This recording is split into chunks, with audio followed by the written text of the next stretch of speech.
When I walk into the forest, I have an idea of what I'm looking for and what to expect. This morning I'm starting early. The moon has yet to set below the western horizon, and the air is moist and chilly.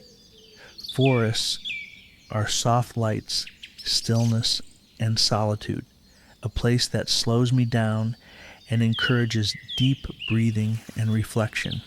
And every time I visit the woods, I end up somewhere between what I see and what I feel.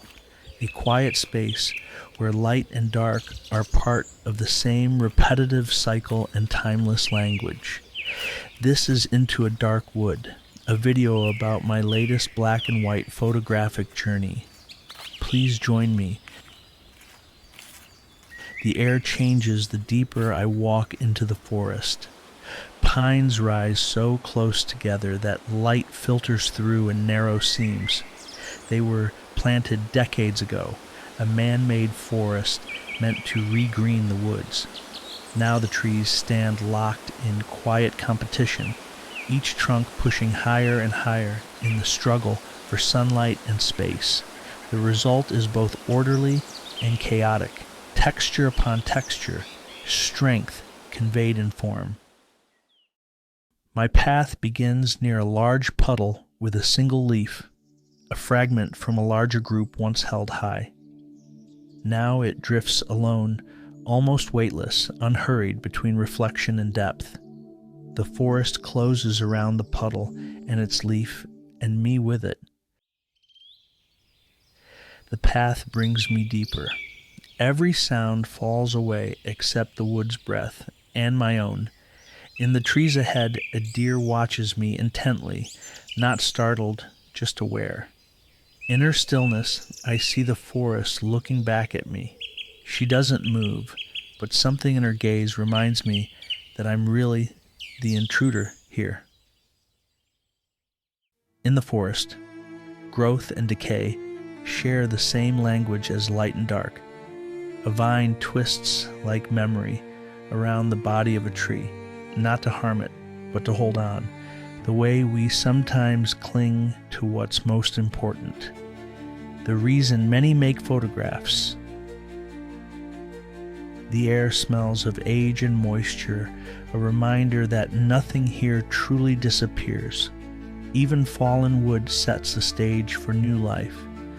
What once reached for light has become the platform for growth. From what is broken, the forest continually begins again. Look close enough, and the tree fungus reveals its own design, a map of the forest's seasons, layered in quiet precision like nature's clock, keeping time in texture and curve. Here are silken threads and patterns spun from hunger and patience. A web with a tiny orb spider glimmers where light hasn't touched for many hours. Back on the trail, there's a faint movement, a curve, a shadow, a ripple of muscle. A garter snake waits, coiled on the stone, slowed by autumn's chill, but quite alive with intention to get ready for winter. It reminds me how much of life depends on timing, on knowing when to move and when to be still. In these moments, I am reminded, nothing in the dark wood wastes energy. Efficiency is the rule here. I try to make efficiency key in my black and white photography as well. Some think black and white is only about contrast, about choosing sides between light and dark, emphasizing one over the other in the moment, but not always. It's also about connection, the way light needs shadow to reveal its shape, and shadow needs light to reveal its texture and form. That relationship is efficient, and without needless waste, a photograph emerges. The deeper I walk, the less I see the sky, and the more I start to understand this place. In the forest, I see relationships everywhere. Opposites don't compete here. They complete one another. Every bright edge owes its beauty to the dark shades that surround it. As I near the end of my hike, The sun, as if on cue, streams into the dark wood. It pours through branches like something with a plan, slow, deliberate, dominating, like the house lights in a theater coming up. I stand watching the forest catch fire with brightness. The character of the moment, of the day itself, is completely changed. The dark I've walked through wasn't for nothing. It was the antithesis the light needed. It was the element needed to create day.